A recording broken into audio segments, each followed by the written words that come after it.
Nagar Kurnool parliament నలుమూలల నుంచి తరలివచ్చి ఇంత ఉవ్వెత్తున ఉద్వేగభరితమైన స్వాగతం తెలియజేసిన నా అన్నదమ్ములకు అక్క చెల్లెలకు అందరికీ నమస్కారాలు. ఈరోజు చాలా గొప్ప దినం. తెలంగాణ రాష్ట్రం ఆవిర్భవించిన దినం, పార్టీ పుట్టిన దినం. తెలంగాణ రాష్ట్రానికి శంకుస్థాపన జరిగిన రోజు. కరెక్ట్గా 23 ఏళ్ల క్రితం తెలంగాణ సాధించాలని ఆనాడు పిడికెడు మందితో గుండె ధైర్యం తెచ్చుకొని తెలంగాణ ఆంధ్రప్రదేశ్ నుంచి బయట పడితే తప్ప బాగుపడదనే ఉద్దేశంతో, ఉక్కు సంకల్పంతో మనం యుద్ధాన్ని ప్రారంభించిన రోజు ఈ రోజు. బీఆర్ఎస్ పార్టీ పుట్టిన రోజు. బీఆర్ఎస్ పుట్టినాం, పెరిగినాం, మహాసముద్రమైనాం, ఉప్పెనలాగా ఉద్యమం నడిపినాం. ఆ సందర్భంలో కూడా నేను చాలాసార్లు నాగర్ కర్నూలు రావడం జరిగింది. ఆ ఉద్యమం 14 సంవత్సరాలు పూర్తయ్యే టైంలో నేను ఆమరణ దీక్షకు పూనుకొని కేసీఆర్ సచ్చుడో తెలంగాణ వచ్చుడో ఏదో ఒకటి తేలాలని ఆనాడు అక్కడ నేను దీక్షకు పోతే నన్ను పట్టుకపోయి ఖమ్మం జైల్లో వేసినారు.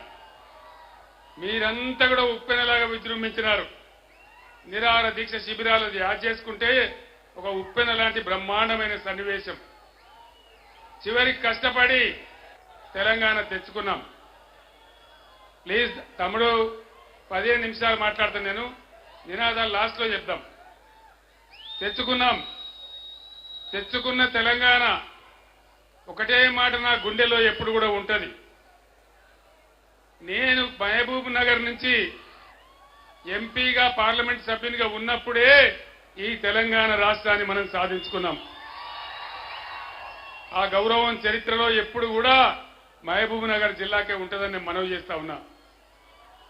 తెచ్చుకున్న తెలంగాణ ఒకటే ఒక మాట, కులం లేదు, జాతి లేదు, మతం లేదు, అన్ని వర్గాల ప్రజలను కోడి పిల్లలు దాదుకున్నట్టుగా 10 ఏళ్లు ఈ గులాబీ జెండా నీడలో బ్రహ్మాండంగా అన్ని వర్గాలను కూడా చేరదీసి బ్రహ్మాండంగా చేసుకున్నాం. అంతకుముందు 50 ఏళ్లు కాంగ్రెస్ తెలుగుదేశం పాలన ఉంటే పాత మహబూబ్ నగర్ జిల్లాలో ఒక్క మెడికల్ కాలేజ్ అన్న వచ్చిందా? ఇవాళ ఎన్ని వచ్చినాయి? 5 మెడికల్ కాలేజీలు వచ్చినాయి. బీఆర్ఎస్ రాజ్యంలో 5 మెడికల్ కాలేజీలు వచ్చినాయి.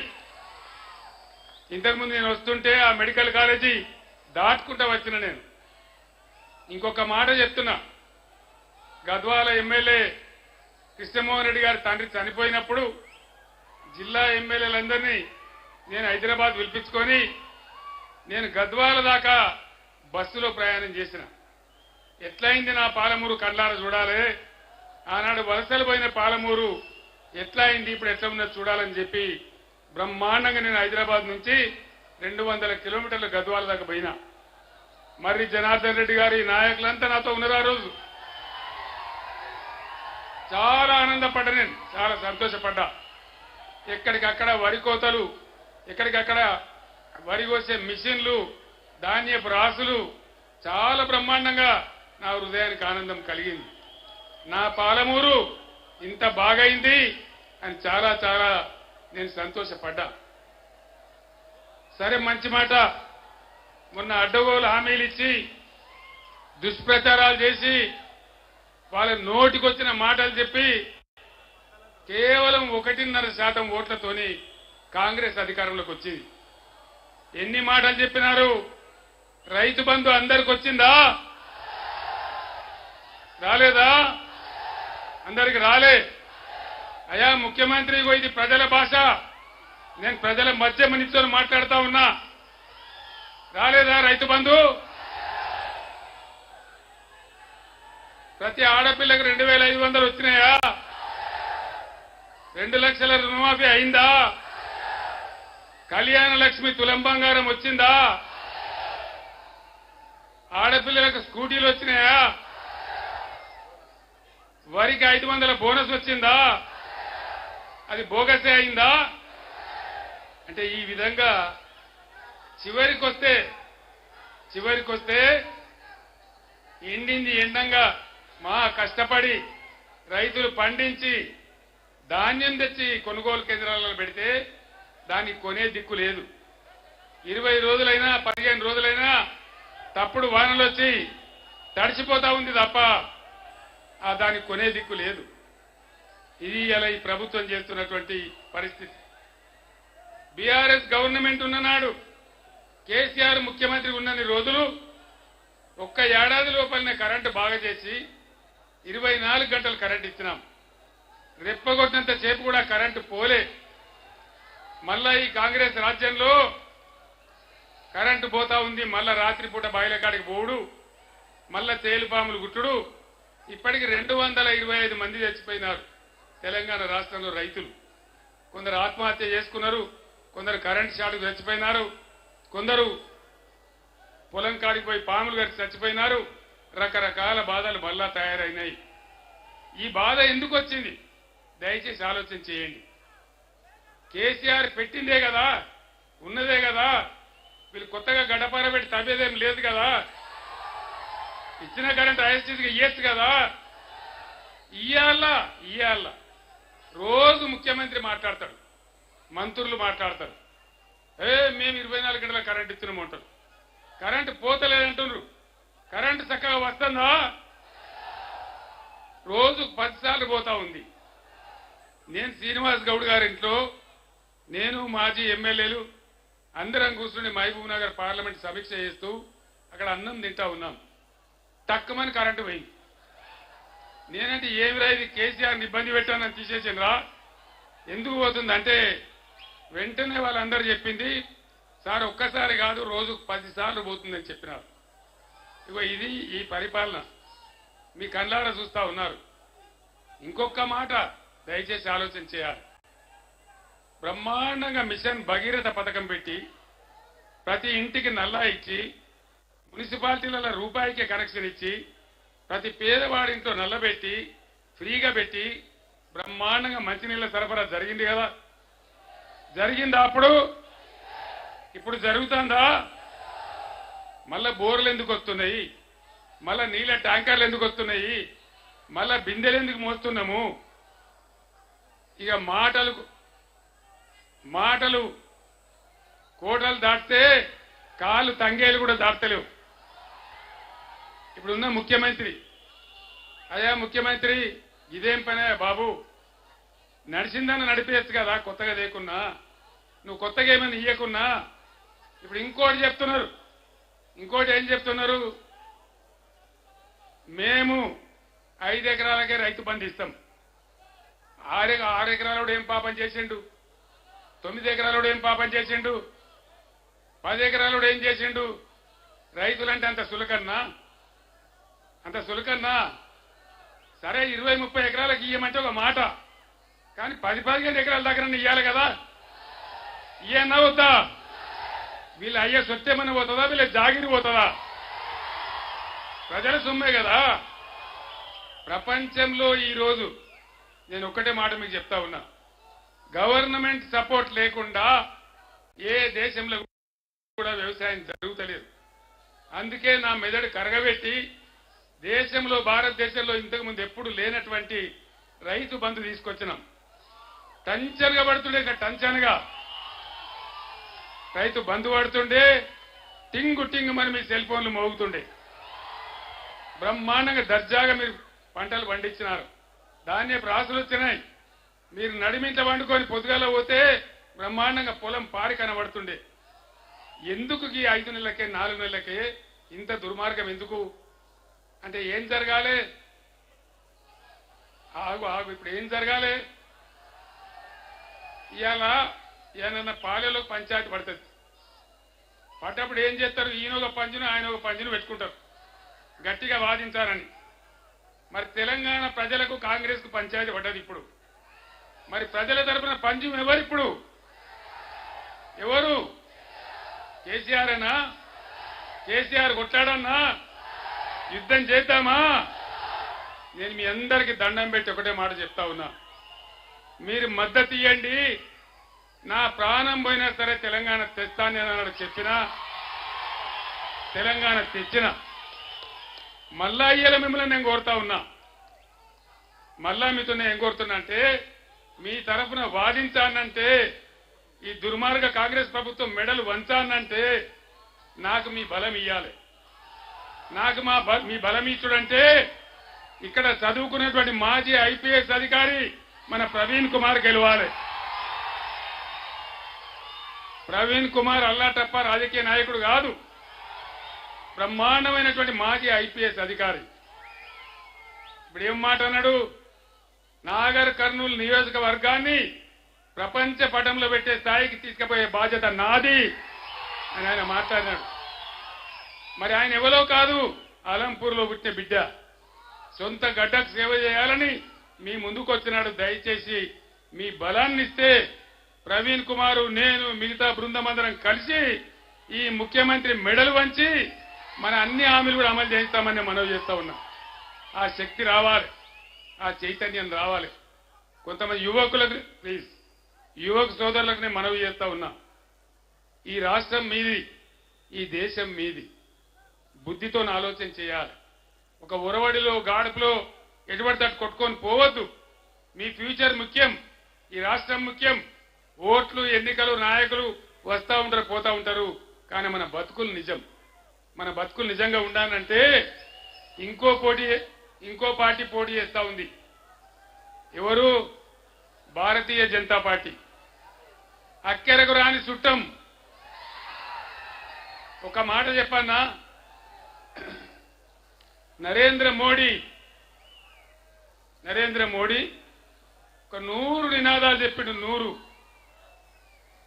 బేటీ పడావో బేటీ బచావో ఏమన్నా కనబడ్డదా? సబ్కా సాత్ సబ్కా వికాస్. దేశం ఏమన్నా బాగుపడ్డదా? పడ్డదా? సత్యనాశనం అయింది. ధరలు పెరిగినాయి. పెట్రోల్ ధర పెరిగింది, డీజిల్ ధర పెరిగింది, సిలిండర్ ధర పెరిగింది. సామాన్యుడు బతికే పరిస్థితి లేదు. మేక్ ఇన్ ఇండియా ఏమన్నా కనబడ్డదా? స్టార్టప్ ఇండియా కనబడ్డదా? డిజిటల్ ఇండియా కనబడ్డదా? వికసిత భారత్ వికసించిందా? దళితుల బతుకులు మారినాయా? పేదల బతుకులు మారినాయా? బుల్లెట్ ట్రైన్లు వచ్చినాయా? రైతుల ఆదాయం డబల్ అయిందా? అమృత్ కార్డు వచ్చిందా? మరి ఎందుకు వేయాలి వీళ్ళకి ఓటు? గిన్ని గ్యాస్ చెప్పడంలో కోటాయని మనం ఏమైనా నవ్వలేగలమా? పిచ్చోళ్ళమా? వీళ్ళు ఏం జరుగుతుంది? నిన్నెవరో గుజరాత్ ముఖ్యమంత్రి వచ్చినట్టు నాగర్ కర్నూలుకు. గుజరాత్కి వెళ్ళి రావన్నా మనకు ముఖ్యమంత్రి. 1500 మంది రాలే ఆయన మీటింగ్కు. చూసిండ్రు కదా మీరు. నేను ఒక్కటే మాట మీకు మనవి చేస్తా ఉన్నా, చట్టం ప్రకారం, భారతదేశంలో ఉన్న చట్టం ప్రకారం ఏ రాష్ట్రంలో ఎన్ని జిల్లాలుంటే ప్రతి జిల్లాకు ఒక నవోదయ పాఠశాల ఇవ్వాలి. నవోదయ పాఠశాల ఇస్తే పేద పిల్లలు బ్రహ్మాండంగా చదువుకుంటారు. నరేంద్ర మోడీకి నేను 100 ఉత్తరాలు రాసిన, దండం పెట్టి అడిగినా, అయ్యా మాది కొత్త రాష్ట్రం, చట్టం ఉంది, చట్టం ప్రకారం రావాల్సిన నవోదయ పాఠశాల ఇవ్వమంటే ఒక్కటి కూడా ఇయ్యలే. ఆయన ఇస్తే ఇలా నాగర్ కర్నూలు నవోదయ పాఠశాల రాకపోవునా? వచ్చిందా? మరి ఎందుకు వేయాలి బీజేపీకి ఓటు? భారతదేశంలో 157 మెడికల్ కాలేజీలు పెట్టాడు ఆయన. నేనన్నా మేము కొత్త రాష్ట్రమయ్యా, మాకు ఒక 4 ఇయ్యలే, ఒక్కటి కూడా ఇయ్యలే. పాలమూరు ఎత్తిపోతల పథకం, దాంతో బతుకుతుంది పాలమూరు. ఇక్కడనే ఉన్నది మన వట్టెం రిజర్వాయర్. కొన్ని గ్రామాలు పోయినా నీళ్లు రావాలి, లక్షల ఎకరాలు వారాలని చెప్పి ఆరాటపడి కట్టుకున్నాం. దానికి జాతీయ హోదా ఇవ్వమన్నాం. కొత్త రాష్ట్రం కాబట్టి ఒక 25,000 కోట్లు సాయం చేయమన్నాం. 25 న్యాయ పైసలు కూడా ఇయ్యలే. ఉల్టా ఏం చేసిండు మోడీ? కేసీఆర్, నువ్వు రైతుల మోటార్ల కరెంటు మీటర్లు పెట్టాలి, లేకపోతే సంవత్సరానికి 5,000 కోట్లు నీకు ఇచ్చే గ్రాంట్ కట్ చేస్తాను. నేను చెప్పిన మోడీ గారు, నా తల తెగిపడ్డా సరే నేను మీటర్లు పెట్టాలని చెప్పి నా రాష్ట్రంలో నా రైతుల కరెంటు కావాలి ఆ బాధ ఏందో నాకు తెలుసు నేను కూడా రైతునే నేను మీటర్లు పెట్టాను కానీ ఇప్పుడు ఏమైతుంది దయచేసి జాగ్రత్తగా ఆలోచించాలి ఏమైతుంది ఇప్పుడు మళ్ళా మీరు బీజేపీకి ఒక్క ఓటు వేసినా ఏమంటాడు నరేంద్ర మోడీ నేను మీటర్ పెడతానంగా కూడా నాకే గుర్తిండ్రు బరాబర్ పెడతా అంటాడు అప్పుడే ఆడుకోవాలి మనం అందుకే యువకులకు చెప్తున్నా దయచేసి ఆలోచన చేయాలి అందుకే ఏదో ఉన్మాదంలో పడిపోవద్దు మన బతుకులు కావన్నా మన పంటలు పండన్నా మన పొలాలు బాగుండన్నా ఈ నరేంద్ర మోడీ గాయ గత్తర కావన్నా ఏం కావాలి దయచేసి మీ అందరితో నేను ప్రార్థిస్తా ఉన్నా ఊరికే నినాదం చెప్పడం కాదు ఇక్కడి నుంచి ఇలా పోయిన తర్వాత మీ గ్రామాలలో చర్చ పెట్టండి మన కోసం దండలాడే మన బీఆర్ఎస్ని కాపాడదామా మన బతుకులు ఆగం చేసే వాళ్ళని కాపాడదామా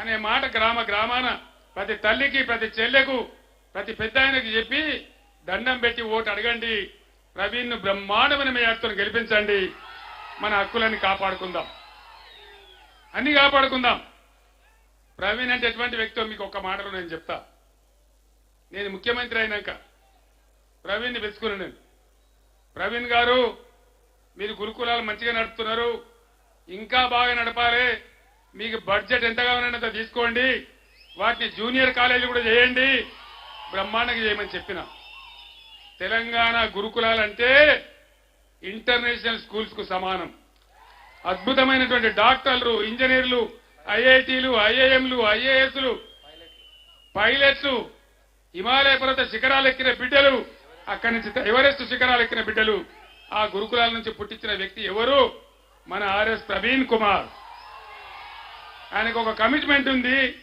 దేశాన్ని బాగు చేయాలని ఉంది అట్టడుగు వర్గాలను పైకి తేవాలని ఉంది మన రైతులను కాపాడుకోవాలని ఉంది మన రాష్ట్రాన్ని మేలు చేసుకోవాలని ఉంది ఆయన ఆశామాషి వ్యక్తి కాదు ఒక మాజీ ఐపీఎస్ అధికారి ఉన్నత స్థాయిలో పనిచేసిన వ్యక్తి ఇట్లాంటి వ్యక్తులు గెలిస్తే విచక్షణ ఉంటది మంచి ఉంటది చెడ్డ ఉంటది అన్ని లాభాలు జరుగుతాయి ఇటువంటి వ్యక్తి మళ్ళా దొరకరు మామూలు నాయకులు దొరుకుతారు కానీ ఇటువంటి వ్యక్తులు చదువుకున్న వాళ్ళు రాజకీయాలకు వచ్చి సేవ చేస్తామని వచ్చినప్పుడు గెలిపించుకోవడం మన బాధ్యత हमारे तेलंगाना रियासत के हमारे मुसलमान बुजुर्गों को भाइयों को और बहनों को मैं तहे दिल से सलाम करता हूं भाइयों एक बात सोचिए आज तेलंगाना रियासत में क्या हो रहा है దయచేసి ప్లీజ్ మాట్లాడేటప్పుడు డిస్టర్బ్ చేయండి 5 నిమిషాలు भाइयों एक बात सोचिए गौर से उस दिन जब तेलंगाना रियासत के लिए मैं जद्दोजहद के लिए निकला कसम खा के निकला अल्लाह पे भरोसा रख के निकला उन दिनों मैं कहता था अल्लाह के घर में देर है लेकिन अंधेर नहीं है उनका करम होगा और तेलंगाना रियासत बनेगा उनका करम हुआ अल्लाह का करम हुआ हमको तेलंगाना रियासत हासिल हुआ हिंदुस्तान में पहली बार कहीं किसी रियासत में नहीं किया हमारे मसाजिदों में नमाज पढ़ाने वाले इमाम साहब लोगों को और हमारे मसाजिदों में अजान देने वाले मौजम साहबों को पहली बार मैंने तनख्वाह शुरू किया किसी रियासत ने नहीं किया और तेलंगाना मुसलमान बच्चों के लिए लड़कियों के लिए मैंने रेजिडेंशियल स्कूल खोला आपके पास भी आया कैसे अच्छा तालीम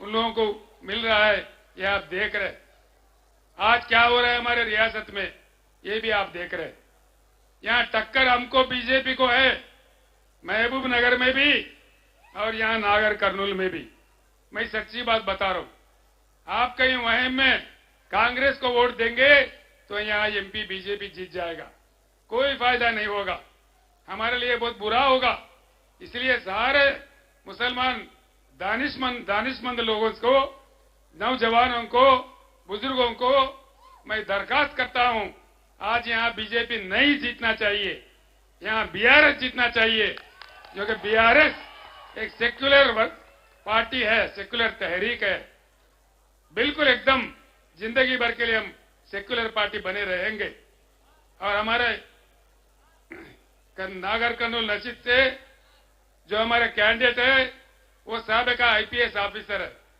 दानेश्वर है, अच्छा आदमी है, लोगों के लिए हमदर्दी रखने वाले आदमी है। इसीलिए मैं आपसे दरखास्त करता हूं, हम ही जीत रहे।